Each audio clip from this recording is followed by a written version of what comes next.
गणगण गणात बोते. Hello everyone, मी अश्विनी मोरशीकर. तर हा दिवस होता माझ्या मिस्टरांच्या बर्थडेचा, म्हणजे 13 नोव्हेंबरचा. तर तुम्हाला माहीतच असेल माझ्या मिस्टरांची अकॅडमी आहे vision institute of science Morshi, आणि आमच्याकडे 8वी ते 12वी पूर्ण क्लासेस असतात. त्या व्यतिरिक्त एंट्रन्स पण असतात. तर हा सेलिब्रेशन होता 8वी वर्गाचा, म्हणजे 8th क्लासचा. तर इतके भारी आणि एक्सायटेड होते ना सगळे मुलं, कारण की त्यांचे कनेर सर त्यांना खूप प्रिय आहेत आणि ते पण मुलांसोबत मुलांसारखे होऊनच वागतात. त्याच्यामुळे मुलं पण तेवढी फ्री वागतात. आणि 8वीची मुलं असूनही त्यांनी त्यांच्या म्हणजे जे पण पैसे वगैरे मिळतात, पॉकेट मनी मिळतं, त्याच्यातून त्यांनी केक वगैरे आणला. आणि तुम्ही बघू शकता मागच्या डिजिटल स्क्रीनचा पण किती छान त्यांनी उपयोग केला. त्याच्यावर छानपैकी हॅपी बर्थडे डिअर कनेर सर वगैरे लिहिलं. मला तर खूप भारी वाटत होतं. तर सर्वात आधी 8वी क्लासचं सेलिब्रेशन झालं. त्यानंतर आमच्या घरी मुलांसाठी होते मस्तपैकी छोले आणि त्याच्यासोबत चिवडा आणि जिलेबी. तर स्ट्रेंथ भरपूर असल्यामुळे आम्ही पटकनच सगळे सकाळीच तयारीला लागलो. आणि माझं काम मेन होतं ते म्हणजे वरून सामान पुरवायचं घरातून. त्यानंतर छोले तिकडे रेडी होत असताना 9th क्लासचं पण सेलिब्रेशन चालू होतं. तर 9thच्या क्लासमध्ये हे सगळे जे तुम्हाला मुलं दिसत आहे यांनी मिळून मस्तपैकी केक वगैरे आणला. आणि इकडे पण आम्ही बसून छान सेलिब्रेशन केलं. आणि यांची ना स्पेशल विश जे करतात ना क्लॅप्स करून, ती खूप भारी वाटली मला. शाळेमध्ये शिकवलेलं आहे त्यांना. आणि त्यानंतर माझ्या मिस्टरांसाठी प्रिय बोपले सरांनी, जे की बायो किंग आहेत, त्यांनी बढियापैकी त्यांच्या सुंदर आवाजात मस्त असं गाणं गायलं. आणि आमच्या घरचा कोणताही कार्यक्रम असेल जिथे मोहोळ काकूंचा हात लागणार आणि असं होणारच नाही, तर छोले बनवण्यात त्या पण मदत करत होत्या. त्यानंतर 10वीचं सेलिब्रेशन राहू दिलं, 8वी आणि 9वीचं झालं होतं. आणि त्याच्या पहिले आम्ही घेतलं सर्व मुलांना नाश्ता वाटायला, कारण की त्यांच्या शाळेचा वेळ होत होता. आणि 10:30ला जवळपास आमची बॅच वगैरे सगळे सुटून जातात. तर पटापट आम्ही सगळं नाश्ता वगैरे काढून घेतला. नाश्त्याच्या जेव्हा प्लेट्स काढायच्या होत्या ना, तेव्हा तुम्ही बघू शकता या फ्रंट डेस्कवर जे पण मुलं तुम्हाला दिसत आहे ते सगळेजण मिळून मला हेल्प करत होते. आणि मला फार छान वाटत होतं की ही लहान लहान मुलं आहे 8वीची, घरी ते एक काम करत नसेल पण इथे किती छान मला हेल्प करत आहे म्हणून. आणि त्यांना आवड होत होती असं की मॅडम आम्हाला सांगा ना काय करायचं, आम्ही पण करू लागतो असं सगळं. आणि मस्तपैकी 8वी 9वी 10वी तिन्ही क्लासेसचे नाश्ता वगैरे झाल्यानंतर मग घेतला आम्ही 10वीचं सेलिब्रेशन करायला. तर 10वीचा केक कटिंग वगैरे करून घेतला. आणि विश करण्याची पद्धत बघा, मुलांची खूप एक्सायटेड असतात आणि त्यांना माहिती आहे की ते कितीही फ्री फ्रँक वागले तरी सर त्यांना रागवणार नाहीत, आणि आजच्या दिवशी तर बिलकुलच नाही. मग 10वीचं केक कटिंग वगैरे सेलिब्रेशन झाल्यानंतर लोक वगैरे येतच होते, त्यांचे फ्रेंड्स वगैरे भेटायला कंटिन्यू चालूच होते ग्रीटिंग्स. सगळ्याच गोष्टी माझ्याकडून रेकॉर्ड नाही झाल्या. आणि मुलांनी बघा गिफ्टसुद्धा दिले त्यांच्या पैशातून जमा करून. मला खूप भारी पण वाटत होतं आणि असं इमोशनल फील होत होतं की बापरे, किती त्यांनी अटॅचमेंट एक निर्माण केली मुलांमध्ये, त्यांच्या मनामध्ये, की ते स्वतःहून असं सगळं खर्च करून आणत आहेत गिफ्ट्स वगैरे. आणि त्यानंतर जो तुम्हाला ग्रुप दिसला त्या ग्रुपनी पण खूप छान असं सेलिब्रेशन वगैरे केलं. त्यानंतर हे आहे आमचे असिस्टंट स्टाफ, या मेंबर्सनी पण खूप सुंदर असा केक आणला, खूप छानपैकी पिझ्झा वगैरे पण आणला होता. तो शॉर्ट मला वाटते नाही रेकॉर्ड झाला, किंवा पुढे असेल तर मी त्यावर तुम्हाला नक्की सांगेलच. त्यानंतर परत या गर्ल्सच्या ग्रुपनी पण सुंदर केक आणला होता, त्याच्यावर मॅथ्स किंग असं लिहून आणलं. माझे मिस्टर ऑफकोर्स मॅथ्स सब्जेक्ट शिकवतात, तर म्हणून त्यांनी मॅथ्स किंग असं लिहिलं. आणि हा आमचा DP आहे, म्हणजे आमचा पासआउट झालेला स्टुडंट आहे, आणि त्याची बहीण, त्यांनी घरून मस्तपैकी ढोकळा बनवून आणला होता, होममेड ढोकळा. म्हणजे आय मीन सिरियसली या जगात कोणी असं विचार करते पटकन एक केक घेऊन घेऊ आणि झालं, जो सरांना भेटायला ते पण पासआउट झाल्यावर नाही आले तरी चालते, तरी ते आले. तुमचे पण खूप खूप आभार. त्यानंतर ही आहे क्लास 11ची बॅच, आणि यांनीसुद्धा खूप सुंदर असा केक आणला होता. त्यावर कॅल्क्युलेटर आणि बाकी सगळे जे पण मॅथ्सचे इन्स्ट्रुमेंट्स असतात ते त्यांनी आणले होते. आणि खूप सुंदर त्यांनी पण मस्त सेलिब्रेशन केलं. आणि हे जे बाहेर गेल्यावर जे सेलिब्रेशन असतं, हे तर मी म्हटलं तर हॉलमध्ये बिलकुल करू नका, बाहेर जाऊन त्यांनी पूर्ण कनेर सरांना केक वगैरे लावून भरवून टाकलं. आणि त्याच्यानंतर 12वीचं सेलिब्रेशन होतं. तर 12वी गर्ल्स आणि 12वी बॉईज यांनी सेपरेट आपापले केक आणले. त्यांनी स्वतःचा पर्सनल नाश्तासुद्धा आणला होता.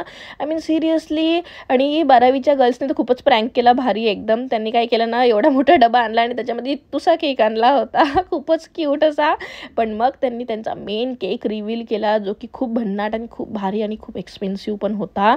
सर्व साईडनी तुम्ही बघू शकता किटकॅट लागलेला आहे, आतमध्ये पण खूप भारी असा हा केक होता. याचं सेलिब्रेशन आम्ही बाहेरच केलं रोडवर. त्या दिवशी ना आमच्या घरी चक्का जामच असतो रोडवरचा. या सगळ्या ज्या मुली तुम्हाला दिसतात या सगळ्यांनी मिळून तो केक आणलेला आहे. आणि त्यानंतर होतं 12वी क्लासच्या बॉईजचं सेलिब्रेशन. आणि बॉईज मोठे क्लिअर असतात, सर ते टोपी वगैरे काढून टाका, तुम्ही काही घालू नका. आणि त्यांनी पण सेलिब्रेशन करायला घेतलं. 12वीचे बॉईज म्हणजे एकदम भारी.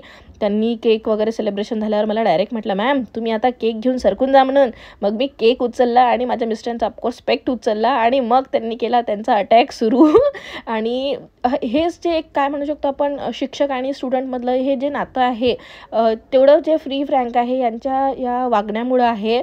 आणि असाच एक बॉन्ड असायला हवा, जेणेकरून कधी कधी ना काय होतं ना, आपण एखादं सर असतात खूपच स्ट्रिक्ट, त्यांना आपण एखादं आपल्याला जर डाऊट असला तो पण विचारत नाही, कारण की ते खूप स्ट्रिक्ट आहे म्हणून. पण आमच्या इथं तसं नाही आहे, खूप फ्री फ्रँक असं हे नातं आहे शिक्षकाचं आणि स्टुडंट्सचं. त्यानंतर मुलींनी जो नाश्ता आणला होता कचोरीचा वगैरे, तो पण आम्ही एन्जॉय केला. आणि सेजलनी मस्तपैकी गिफ्ट दिलं सरांना. थँक्यू सेजल, तुलासुद्धा. बाकीच्यांनी पण काही कुणी सुटलं असेल तर मला प्लीज माफ करा त्या गोष्टीसाठी, कारण की जेवढा पॉसिबल होतं तेवढा वेळ मी खालीच थांबली आणि जवळपास सगळ्यांचे शूट रेकॉर्ड केले.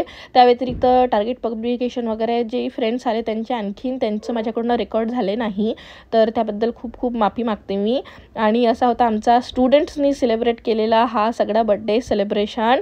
सर्व स्टुडंट्स आणि जे पासआउट झालेले आहेत ते स्टुडंट्स किंवा जे पण यांचे फ्रेंड्स फॅमिली जेही आले त्या सर्वांचे खूप खूप खूप आभार मानते. तुम्ही सर्वांनी मिळून माझ्या हजबंडचा बड्डे एवढा स्पेशल बनवला. खूप खूप धन्यवाद तुम्हा सर्वांचे. त्यानंतर थोडा वेळ रेस्ट वगैरे केला आणि संध्याकाळच्या वेळेला म्हणजे जवळपास 7 वाजले होते. मी तर रेडी होतीच आधी आणि विनिशाला वगैरे रेडी केलं. आम्ही सर्वांनी छानपैकी साड्या ड्रेसेस वगैरे घालून आम्ही रेडी झालो आणि घेतलं घरचं सेलिब्रेशन करण्यासाठी. औक्षण बाकीच होतं आणि औक्षण झाल्याशिवाय तर वाढदिवस कंप्लीटच होत नाही. तर माझ्या सासऱ्यांनी खूप सुंदर असा केक आणला होता कोर्टमधून जेव्हा ते आले घरी तेव्हा, आणि तोच कट आम्हाला इथे करायचा होता. पटापट सर्वांनी औक्षण करून घेतलं. माझ्या मिस्टरांना छानपैकी आशीर्वाद दिले आणि त्यानंतर आम्ही केक कटिंग करायला सुरू केलं. तर हे जे बघू शकता तुम्ही, हे आहेत माझे छोटे सासरे, म्हणजेच माझे शरद काका आणि काकू. त्यासुद्धा आल्या होत्या घरी, बुके घेऊन आल्या होत्या छानपैकी. त्यांनीसुद्धा औक्षण केलं आणि केक कटिंग करायच्या आधी ना विनिशाला तुम्ही बघू शकता इतकी छानपैकी एन्जॉय करत होती ती.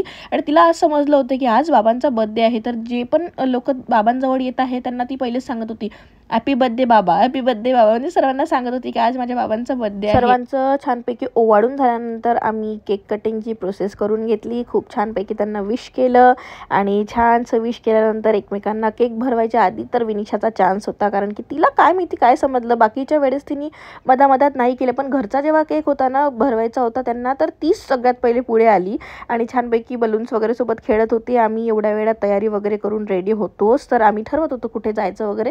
तर जिकडे आमचे गेस्ट बोलले आम्ही तिकडे हॉटेलमध्ये जायला निघालो, कारण की डिनर पार्टीशिवाय तर बड्डे इनकम्प्लीटच आहे आणि बाकीच्या मुलांना पण घरी सकाळी पार्टी देऊन झालेलीच होती.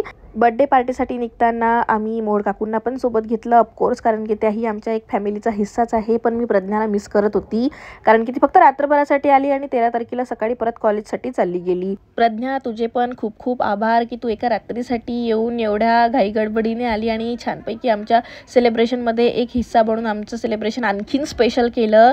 खूप खूप धन्यवाद तुझे आणि आय रिअली मिस्ड यू. त्यानंतर हॉटेल मेजवानीवर पोहोचून छानपैकी स्टार्टर, मेन कोर्स असं सगळं ऑर्डर केलं. थंडी पण लागत होती थोडीफार. सगळेजण बघू शकता स्वेटर्स अँड जर्किन्स वगैरे घालून शॉल्स वगैरे घेऊन बसलो होतो आम्ही. त्यानंतर तुम्हाला सांगते तिथे ना एका मुलीचा बर्थडे चालू होता 5 वर्षाचा. तर मी यांना बोलली की तुमची बर्थडे ट्विन तिथे आहे आणि भरपूर लोक बोलतात 13 नंबर हा अनलकी आहे, 13 नंबर अशुभ असतो. पण मी तुम्हाला सांगते ना, म्हणजे जेव्हापासून माझ्या नशिबात माझे हजबंड आले ज्यांचं बर्थडे 13 आहे तेव्हापासून तर माझं जे नशीब आहे एकदम उजाळलं. माझ्या मिस्टरांमुळे मला कुठल्याच गोष्टीची कमी नाही आहे आणि देव अशीच त्यांच्यावर कृपा करत राहो.